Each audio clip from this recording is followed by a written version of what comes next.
ನಮ್ಮ ವಿಶ್ವದ ಯೋಗ ದಿನಾಚರಣೆ ಅನ್ನುವಂಥದ್ದನ್ನು ಘೋಷಣೆ ಆಗಿದೆ.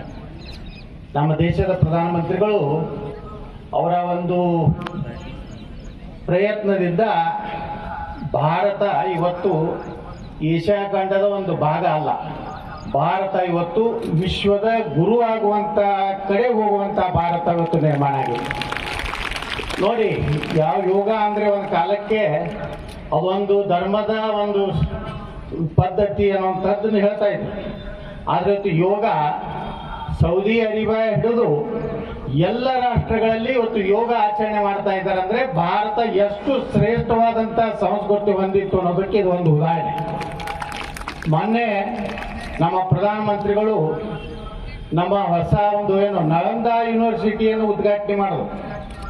ನಳಂದ ಯೂನಿವರ್ಸಿಟಿಯಲ್ಲಿ ಹೇಳ್ತಾರೆ, 1850 ವರ್ಷದ ಹಿಂದೆ ಆ ಯೂನಿವರ್ಸಿಟಿಗೆ ಬೆಂಕಿ ಹಚ್ಚಿ ಅಲ್ಲಿರುವಂತಹ ಲಕ್ಷಾಂತರ ಪುಸ್ತಕಗಳನ್ನು ಸುಟ್ಟು ಲಕ್ಷಾಂತರ ಜನ ಜಗತ್ತಿನಿಂದ ಅಲ್ಲಿ ಆ ಯೂನಿವರ್ಸಿಟಿಗೆ ಚೀನಾ ಒಳಗೊಂಡು ಅನೇಕ ರಾಷ್ಟ್ರದ ವಿದ್ಯಾರ್ಥಿಗಳು ಕಲಿಯುವಂತಹ ನಳಂದ ಯೂನಿವರ್ಸಿಟಿ ಸಂಪೂರ್ಣ ನಾಶ ಆಗಿತ್ತು.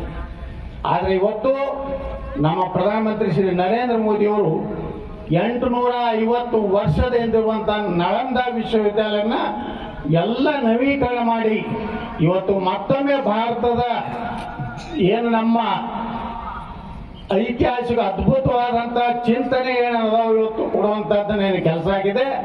ಇನ್ನು ಮೇಲೆ ಭಾರತ ಹಿಂದೆ ನೋಡೋ ಪ್ರಶ್ನೆನೇ ಇಲ್ಲ. ಇವತ್ತು ನಮ್ಮ ಪ್ರಧಾನಮಂತ್ರಿ ಎಲ್ಲಿ ಇವತ್ತು ಯೋಗ ಮಾಡ್ತಾ ಇದ್ದಾರೆ ಅಂದರೆ ಶ್ರೀನಗರದಲ್ಲಿ. ಶ್ರೀನಗರ ಒಂದು ಕಾಲದಲ್ಲಿ ಭಯೋತ್ಪಾದಕರ ಒಂದು ದೊಡ್ಡ ತಾಣ ಇತ್ತು. ಇವತ್ತು ಶ್ರೀನಗರ ಸರಸ್ವತಿ ಮಾತೆಯ ಒಂದು ಕೇಂದ್ರ ಅಂತೇಳಿ ನಾವು ಕರೀತಾ ಇದ್ದೀವಿ. ನಾವು ಯಾವಾಗಲೂ ಸರಸ್ವತಿಯನ್ನ ನೆನೆಸ್ಬೇಕಾದ್ರೆ ಕಾಶ್ಮೀರದ ಪುರವಾಸಿನಿ ಅಂತ ಕರೀತಾ ಇದ್ದೀವಿ. ಇವತ್ತು ಕಾಶ್ಮೀರದಲ್ಲಿ ನಮ್ಮ ಪ್ರಧಾನಮಂತ್ರಿ ಯೋಗವನ್ನ ಇವತ್ತು ಜಗತ್ತಿನ ಮುಂದೆ ಅವರು ಇವತ್ತು ಆಚರಣೆ ಮಾಡ್ತಾ ಇದ್ದಾರೆ.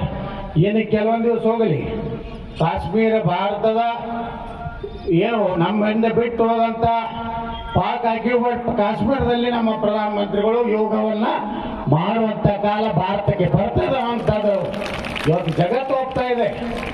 ಅದಕ್ಕೆ ನಾ ಎಲ್ಲರಿಗೂ ವಿನಂತಿ ಮಾಡ್ಕೊತೀನಿ, ನಮ್ದೇನು ಹಳೆಯ ಸಾವಿರಾರು ವರ್ಷಗಳಿಂದ ಅನೇಕ ಸಂಶೋಧನೆಗಳು ಈ ದೇಶದಲ್ಲಿ ಮಾಡಿದ್ದಾರೆ. ವಿಜ್ಞಾನಿಗಳು ಕೇವಲ ಇಂಗ್ಲಿಷ್ ವಿಜ್ಞಾನಿಗಳಲ್ಲ, ನಮ್ಮವರೇ ಶೂನ್ಯವನ್ನು ಕಂಡುಹಿಡಿದವರೇ ನಮ್ಮವರೇ. ಅದು ನಮ್ಮ ಜಿಲ್ಲೆದವರೇ. ಒಂದು ಅಂಕ ಗಣಿತದಲ್ಲಿ ಶೂನ್ಯ, 0, ಇದನ್ನು ಯಾರು ಕೊಟ್ಟಾರಪ್ಪ ಜಗತ್ತಿಗೆ ಅಂದ್ರೆ ಅದು ಭಾರತ. ಅದು ನಮ್ಮ ಬಿಜಾಪುರದವರು. ಒಂದಲೇ ಇರ್ಬೋದು, ಧಾರವಾಡದಲ್ಲಿ ಹುಟ್ಟಿದ್ರು, ಬಾಬಾನಗರ ಬಿಜ್ಜರಿಗೆಯಲ್ಲಿ ಹುಟ್ಟಿದ್ರು ಅನ್ನೋಂಥದ್ದು. ಆದರೆ ಆರ್ಯಭಟ ಅನ್ನುವಂಥದ್ದು ಇವತ್ತೆಲ್ಲರಿಗೂ ಗೊತ್ತಿದ್ದಂಥ ವಿಷಯಗಳನ್ನು ಇದನ್ನೆಲ್ಲನೂ ನಾವು ಭವಿಷ್ಯದಲ್ಲಿ ಈ ಯೋಗದ ಮೂಲಕ ನಾವು ಅನೇಕ ನಮ್ಮ BP ಇರ್ಬೋದು, ಶುಗರ್ ಇರ್ಬೋದು, ನಮ್ಮ ದಿನನಿತ್ಯದ ಶ್ವಾಸವನ್ನು ತೆಗೆದುಕೊಳ್ಳುವಂಥದ್ದು ಬಿಡೋದ್ರ ಮೂಲಕ ಇವತ್ತು ನೋಡಿ ಹೊಸ ಸಂಶೋಧನೆ ಅಮೆರಿಕದಲ್ಲಿ ಆಗಿದೆ. ಏನು ಆಕಳ ಮೇಲೆ ಕೈ ಆಡಿಸಿದ್ರೆ ಸಹ BP ನಾರ್ಮಲ್ ಆಗ್ತದೆ. ಇದು ನಮ್ಮ ಸಾವಿರಾರು ವರ್ಷಗಳಿಂದ ನಮ್ಮ ದೇಶದ ನಮ್ಮ ವಿಜ್ಞಾನಿಗಳು ಹೇಳಿದ್ದಂಥದ್ದು ಇವತ್ತು ಜಗತ್ತಿಗೆ ಇವತ್ತು ನಾವು ಮಾದರಿಯಾಗಿದ್ದೇವೆ. ಅದಕ್ಕೆ ನಮ್ಮ ದೇಶದ ಯಾವುದೇ ಮೂಢನಂಬಿಕೆ ಅಂತ ನಾವು ತಿಳ್ಕೋಬಾರ್ದು. ಅದಕ್ಕೆ ದಿನಾಲೂ ನಾವು ನಮ್ಮ ಆರೋಗ್ಯಕ್ಕಾಗಿ ನಮ್ಮ ದೇಹದ ಒಂದು ಇದರ ಸಲುವಾಗಿ ನಾವೆಲ್ಲರೂ ಯೋಗ ಮಾಡೋಣ ಅಂತ ವಿನಂತಿ ಮಾಡಿಕೊಂಡು ತಮಗೆಲ್ಲರಿಗೂ ವಂದಿಸಿ ಜಿಲ್ಲಾಡಳಿತ ಬಹಳ ವ್ಯವಸ್ಥಿತವಾಗಿ ದಿನಾಚರಣೆ ಮಾಡಿದೆ.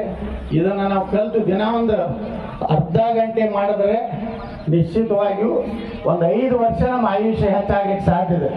ಅದಕ್ಕೆ ನಾವು ಆಯುಷ್ಯ ಹೆಚ್ಚು ಮಾಡ್ಕೋಬೇಕಾದ್ರೆ ಈಗಾಗಲೇ ಎಲ್ಲ ನಗರದ ಎಲ್ಲ ಭಾಗದಲ್ಲಿ ಗಾರ್ಡನ್ಗಳಾಗಿವೆ, ಜಿಮ್ಗಳಾಗಿವೆ.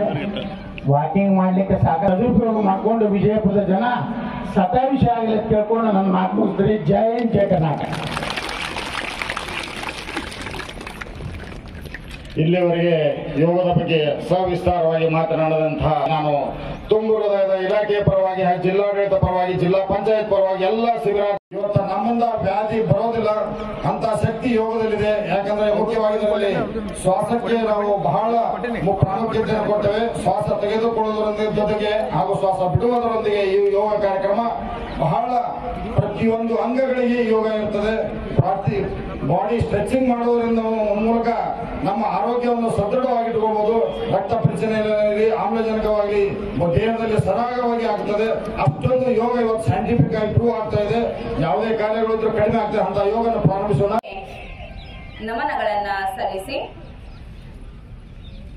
ತಮ್ಮ ತಂದೆ ತಾಯಿಗಳು ದೇವರ ಸಮಾನ, ಅವರಿಗೂ ಕೂಡ ಮನಪೂರ್ವಕವಾಗಿ ನಮಸ್ಕರಿಸಿ ಈ ಸುಂದರವಾದಂತಹ ಮತ್ತು ಸೇವಾಭಾಗಂ ಯಥಾ ಪೂರ್ವೇ ಸಂಜಾನಾನ ಉಪಾಸತೆ.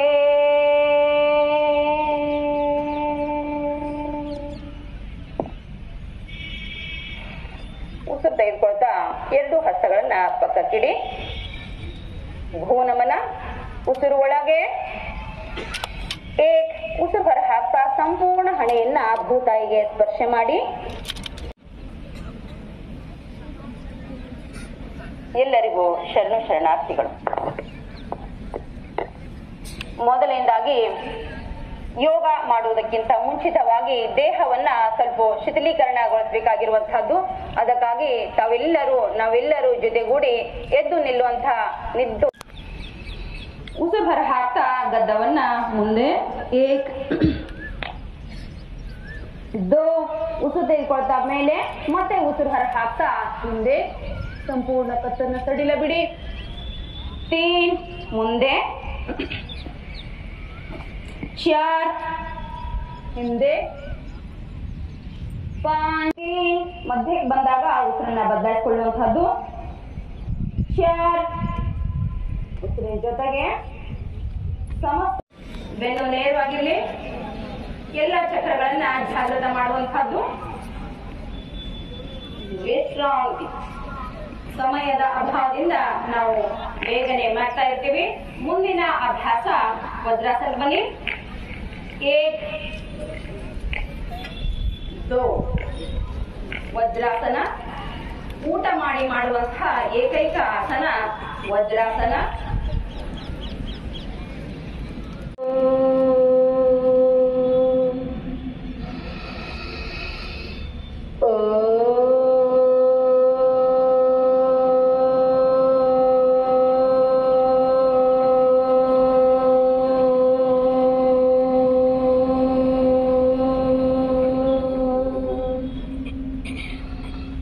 ವಿಶ್ರಾಂತಿ. ಓಂ ಎನ್ನುವಂಥದ್ದು ಆ ಭಗವಂತನ ಪ್ರಥಮ ನಾಮ, ದಿವ್ಯ ಶಕ್ತಿಯನ್ನ ಒಳಗೊಂಡಿರುವಂಥದ್ದು. ಅಂತಹ ದಿವ್ಯ ನಾಮವನ್ನ ಅನುಸಂಧಾನ ಮಾಡ್ತಾ ಅಂತರಾತ್ಮದಲ್ಲಿ ಅಂತರ್ಜ್ಞಾನಿಯಾಗಿ ಅಂತರ್ಮೌನಿಯಾಗಿ ಆ ಭಗವಂತನ ಒಂದು ತುಣುಕು ನಾನು ಕೂಡ. ಆ ಭಗವಂತನ ದಿವ್ಯ ಶಕ್ತಿ ನನ್ನಲ್ಲಿ ಸಂಚಾರವಾಗ್ತಾ ಇದೆ. ನಾನು ದಿವ್ಯ ಶಕ್ತಿಯನ್ನ ಪಡಿತಾ ಇದ್ದೀನಿ. ಆನಂದ